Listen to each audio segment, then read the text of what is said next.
everyone, and welcome to our LinkedIn Live today. I'm so excited to be talking about this topic of psychological safety.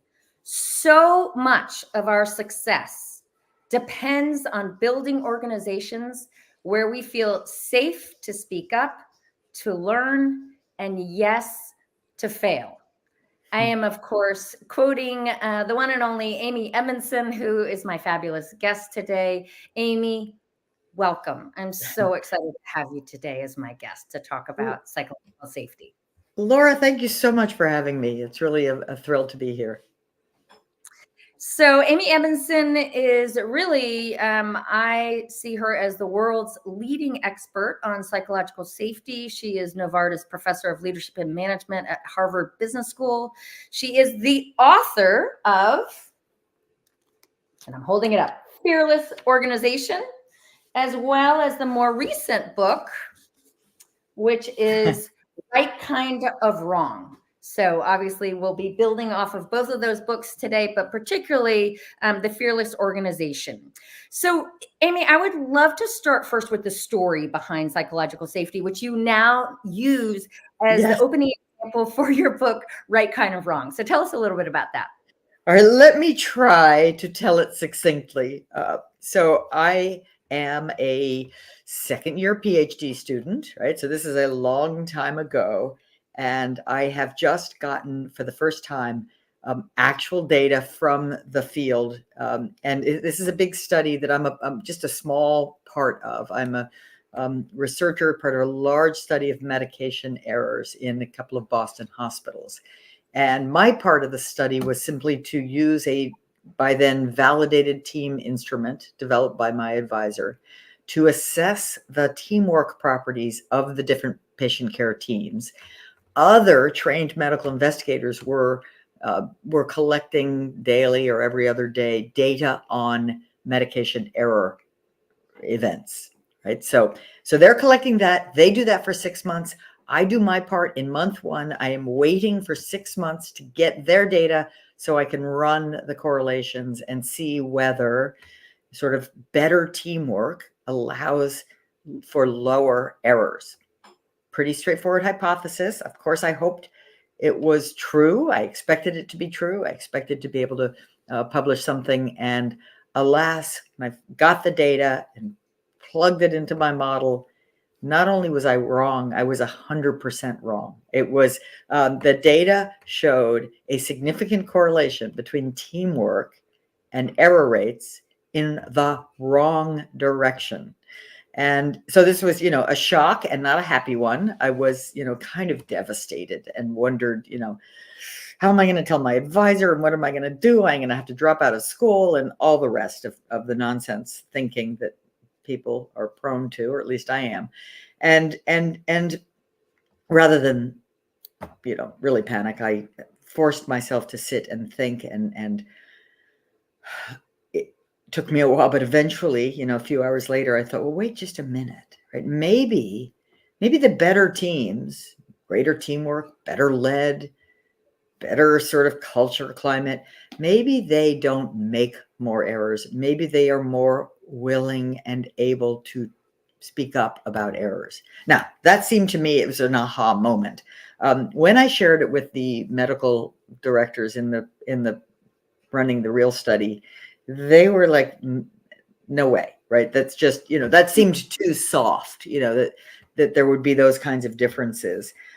Their skepticism turned out to be, a little bit of an advantage because it forced me to have to do, some very careful work to show the plausibility of my argument, which was, in short, that differences in interpersonal climate across these working groups could very well lead to different willingness or tolerance for speaking up about something as sensitive as a mistake, particularly in this context. And to make an already too long story shorter, as short as possible, that was the insight that led me subsequently to study it on purpose, that led me to the notion of team psychological safety and how different groups, even in the same organizations, can have wildly different interpersonal climates, particularly related to, willingness to speak up about challenging issues. So, okay, so here's a really interesting thing I'm thinking about, and this kind of relates to what psychological safety is versus what it is not. Yeah. And what it is not, when there is fear, as you describe, then people tend to engage in self-protection. Self-protection. Yep. And I Yep. just, people don't want to look bad, as you Right. describe. And I just wonder, what was it that, even though in some ways it sounds like there wasn't a high level of psychological safety because there was a lot of skepticism about perhaps you might Oh, even and as for your me, idea. yes, How are yes. you still able to speak up? Well, I will say that, when the principal investigator, first said, like, and not necessarily kindly, it was sort of, you're not a doctor, what do you know? Like, basically, no, you're wrong. Right. And that it's not as if I said, well, wait just a minute, sir. Right. I just kind of melted, went back to my little hole and called my office. And then, thought about it. Like, what data would I need to make a stronger case? And I came up with a few ideas. So, it's not that I felt so psychologically safe, but I certainly felt motivated to learn. And I was doing it largely quietly. But then once I had a little bit more data, I was motivated to share it. So for instance, I realized that in that survey data, which was largely just about assessing team properties, I had added an item called, if you make a mistake in this unit, meaning this patient care unit, it's held against you. Only because this was a study of error. So it sort of seemed like a good thing to add, right? Turns out that item was wildly predictive of the error rates, right? In the wrong direction, right? So if people scored high on the idea that if you make a mistake around here, it's held against you, then error rates were low. Now, that could be because people were just super, super careful, didn't make mistakes. Absolutely still a plausible idea. Or it could be because the last thing you want to do is admit that you've made a mistake. So now how do I take it further from there? Well, I was biased in favor of finding evidence in support of my new idea. So I hired a research assistant who knew nothing of this new thinking, knew nothing of the survey data, nothing of the error data, and hired him to spend time in those units and just take notes. What do you see? How do people behave? If they're on breaks, interview them. Otherwise, just sit and observe. And he came away after some days in the field saying, wow, they're really different in working environments. So tell me more. Well, like in some people are saying, if you make a mistake, you get put on trial. In others, they're saying things like, well, of course, the drugs are toxic. If you make a mistake, you want to speak up quickly. I'm like, well, that's really interesting because they have such different views. And again, his rank ordering of the kind of openness of the climate was perfectly correlated, almost perfectly correlated with the error data. So it's like, okay, that's interesting. Still not, it's plausible, but not a slam dunk as to whether I'm right. I mean, the only way to kind of go further than that. So I published that paper, Learning from Mistakes is Easier Said Than Done, with complete truthfulness. Like, here's what I had set out to find out. Here's what happened instead. Here's some of the retrospective analyses we did to try to figure out what's really going on. Here's my best sense of what's really going on. But then I said, okay, what's my next study going to be? My next study is going to be a study that deliberately develops a more robust measure. I did include that. I kept that one item. If you make a mistake in this team, it's held against you, but developed some additional items that are available on the internet, fearlessorganization.scan. Fearlessorganisationscan.org. And the question I had was, are there differences in interpersonal climate across teams in an organization, even one with a strong corporate culture, which is, I went to a Midwestern manufacturing company with a famously strong and positive culture. And if so, do they predict learning behaviors like, experimenting and speaking up about mistakes? And if so, does that in fact end up predicting performance based on whatever the appropriate metrics are? The answer to all those questions ended up being yes. And so that was And so kind of recap, like foundational is psychological safety. Psychological safety varies across teams. It predicts learning behavior. It enables learning behavior, which is a bunch of things, including speaking up about mistakes, but also experimenting, taking risks, sharing ideas, sharing, debriefing problems and all of that. And yes, that ends up being a very powerful predictor of team performance. That study has since been replicated in lots of settings. And one example you give is Pixar, in which there's allowances for this kind of radical candor. And there's even systems in place. And I want to, two things. One is we've got people coming in from lots of different places. I want to encourage our listeners to pose questions or provide comments as we go through this. But so here we see some of the people coming in. Hi, Rebecca.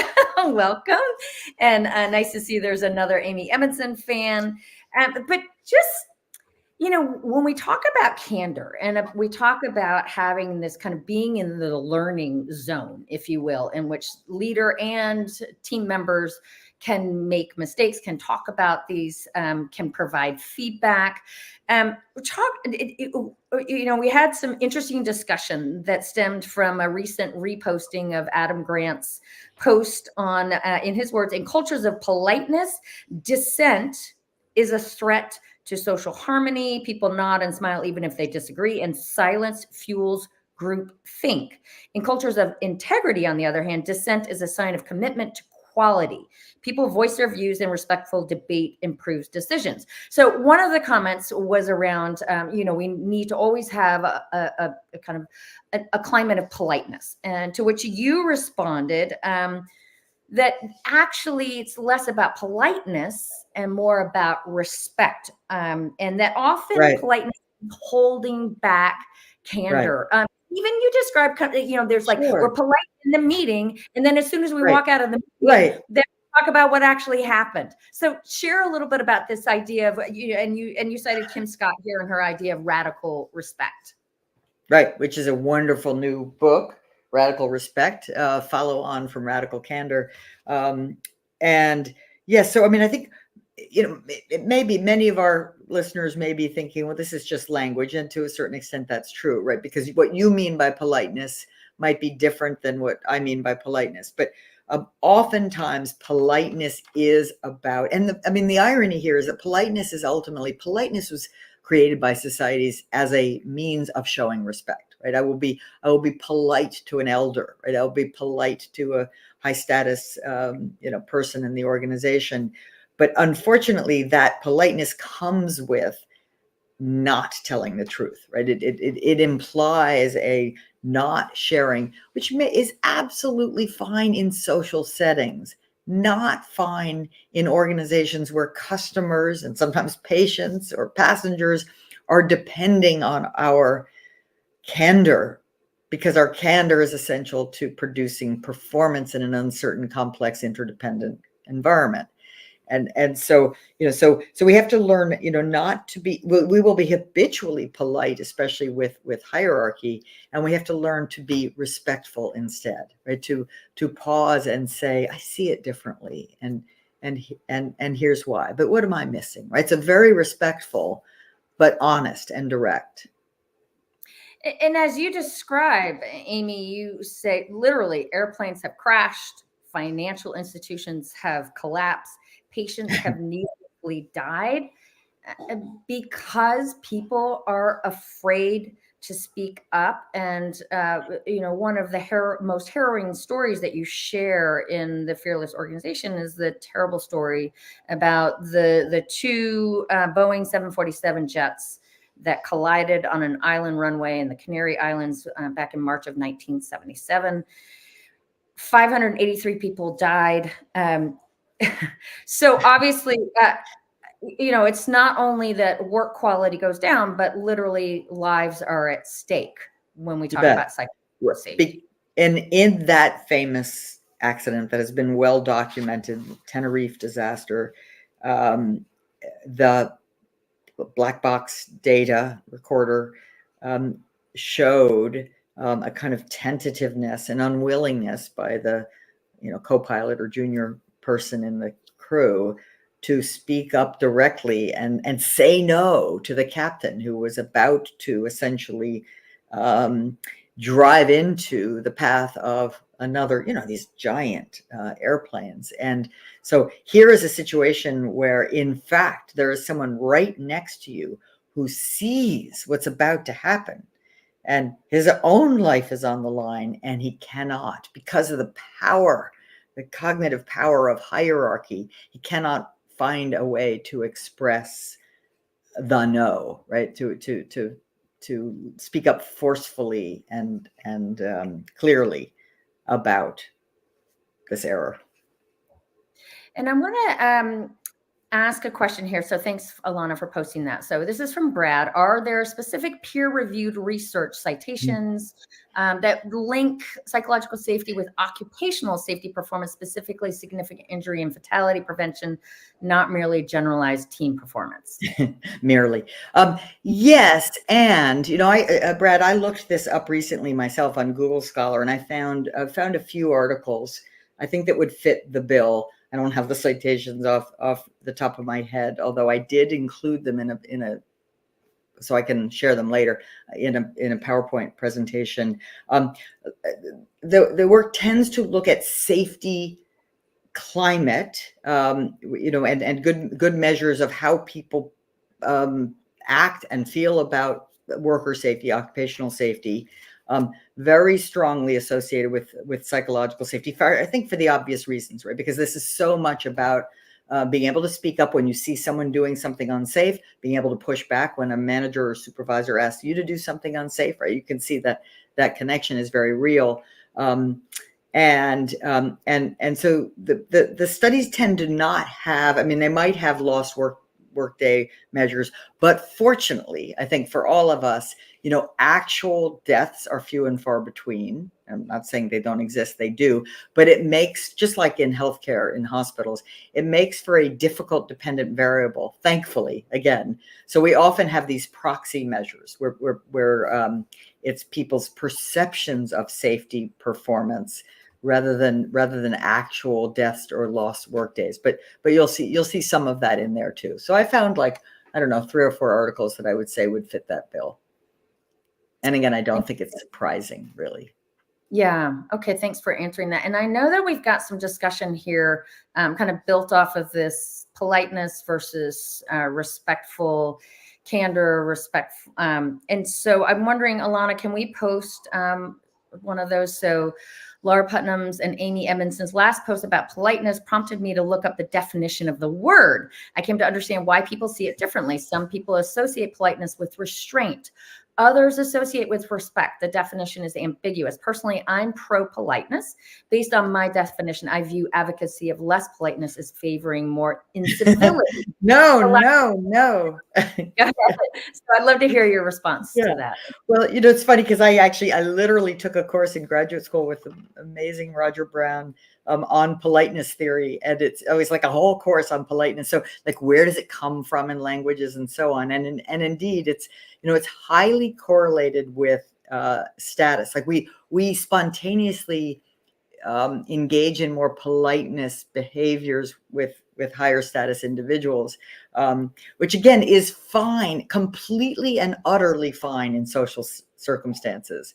But if that leads you to not tell a boss that this is going to be, for example, an unsafe act, or that customers hate this color in this country, then it leads to. So I would challenge the relationship with, and again, we may be just doing semantics, but with incivility, because one can respectfully disagree or respectfully share a dissenting view and have that not be impolite, but we will spontaneously, our politeness instincts are very deeply associated with just holding back.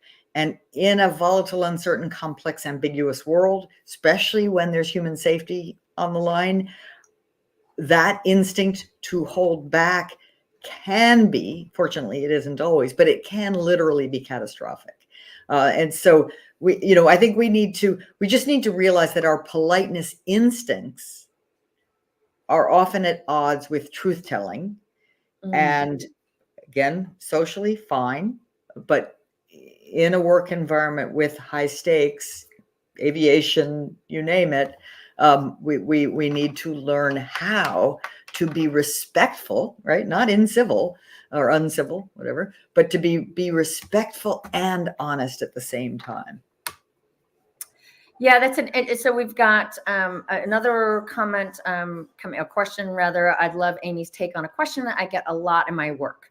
What can I do if I'm trying to promote a psychologically safe culture in my team, but my senior leadership does not value or prioritize psychological safety? And I want to kind of build on that, Amy, a little bit about kind of, what it is that top leaders can be doing and what it is that local leaders can be doing. And, also, kind of tying back to, you talk a lot about how this really happens within the team. So that, you can have a disconnect. Maybe there's psychological safety across the organization, but it's not happening with the team, and vice versa. So go ahead and well, first of all, I love the question. Thank you. And I'm going to say something maybe a little bit provocative, which is, don't talk about psychological safety, right? If you've got, as the question implied, a manager or a boss who doesn't like this term, doesn't want you to do this, doesn't want you to focus on this, you don't need this term to be excellent at creating a psychologically safe environment. What you're really about is excellence. And guess what? Excellence under conditions of uncertainty and interdependence requires psychological safety. It just does. But we don't have to talk about it, right? We have to talk about the challenge that lies ahead, what it's going to take from us, why this work or this project or this situation is going to need us to be like super fast and super direct with what we see. Like, we're going to need to be brave, right? We're going to need, not because of like caring about each other, which I do, but because just even for performance, we need it, right? Your boss presumably cannot argue with that, right? It's if you want performance, you need candor, you need speed, you need creativity, you need dissenting views, you need risk-taking, you need all of the above, right? And now, how do you do it, right? So let me, the three kind of in Fearless Organization, Chapter 7, the Leader's Toolkit, it's pretty simple. Simple doesn't mean easy, but it's basically setting the stage, inviting input proactively, and responding productively. Setting the stage means what I just said, which is sort of calling attention to the nature of the work, why it's uncertain, why it's complex, why it's novel, or why it really matters, that the people are depending on us, right? So you're sort of getting us all on the same page about the reality that we're in. And then 2, what Laura's modeling throughout this session, which is asking good questions, and acting like you really want to hear, because you do, the answers, listening thoughtfully. And then how do you respond? Like, how do you respond when someone points out your error? How do you respond when someone shares a dissenting view? What does your face do? Right? And you must train yourself to respond productively, which means with appreciation and a forward look, right? Like, okay, thanks for sharing that. I don't see it that way. I don't agree, but tell me more so I can understand it, so we can make the best possible decision here. So it's really just a learning environment, right? And that's why I was studying errors so long ago, because I'm interested in learning, because I think learning matters in a changing world for performance. Yeah. And, again, kind of that invitation to be able to share that feedback, but also to have somebody to respond back. One of the examples I was talking about earlier, Amy, is just my recent conversation with United Airlines pilot.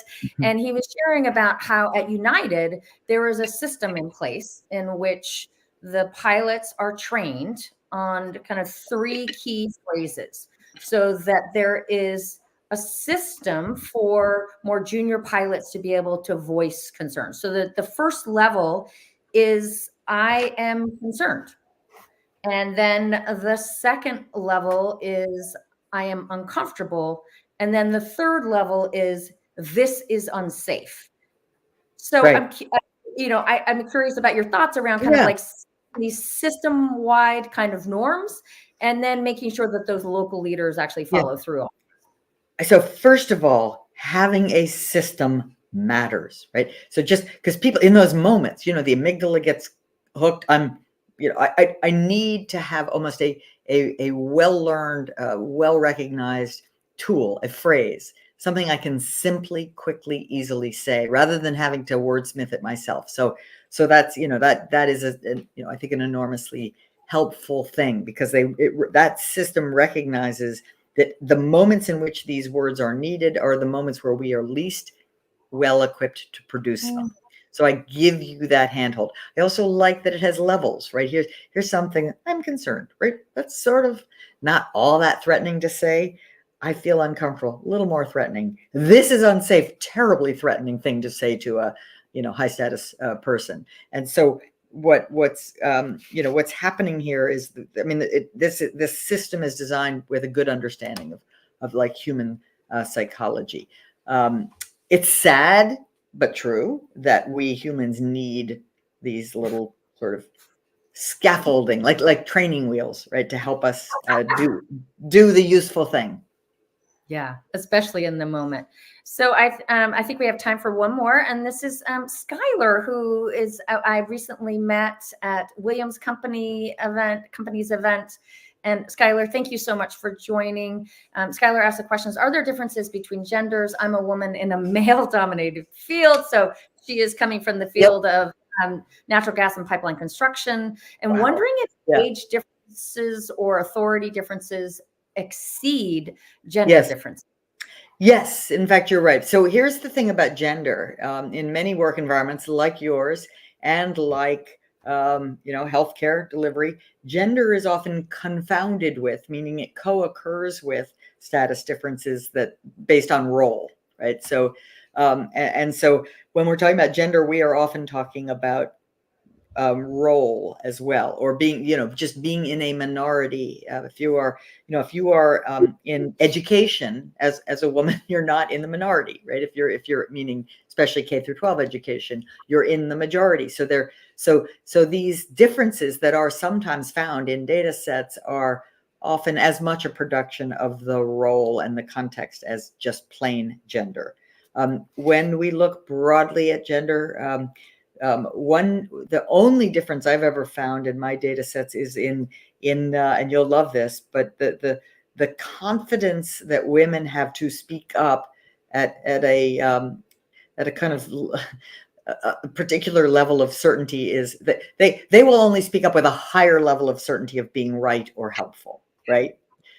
Whereas men will, and the same thing, like will apply for the job with fewer of the criteria met, right? So women, in a sense, hold themselves to a higher standard. This isn't a good thing, but before being willing to share their probably very valid thought, they want a higher level of confidence that it's going to be well received or is right. And I think we learned that. I think there are socialization forces that lead us to sort of say, well, it wouldn't, don't impose your view, and so you don't do it unless you're rock solid sure that it's going to make a positive difference. So kind of getting at the confidence gap, confidence gap. Which I think for women, this is so familiar to us. So again, a reminder to our listeners, check out Amy's books, The Fearless Organization, as well as The Right Kind of Wrong. So Amy, I'm wondering, in our last literally minute, I'm wondering if you can give us kind of top 3 takeaways, kind of related both to psychological safety, but also to the idea of failing well. I love that idea so much, or the right kind of wrong. Top 3 quick takeaways for our listeners. Be more curious, or maybe be curious in a way that leads you to ask good questions, right? That is the most powerful takeaway you can have. Take more smart risks. Right Kind of Wrong is all about, what does a smart risk look like? What does a good failure look like? And please try to avoid the rest, right? Be thoughtful, listen to the advice you can listen to so as to avoid preventable failures. So take more risks, ask better questions, and listen intently to all of the wonderful data and responses that are out there that will come your way if you do those first two things. So be curious, take smart risks, and then And listen. listen intently. Yeah. So Amy, how can people follow your work? And I know that AJ has already put this in the chat here, but go ahead and share with us. Great. Well, LinkedIn is a great place to find me, and I try to, post interesting content, my own and others. And then amycedmondson.com, you can find more information about articles and books and the rest.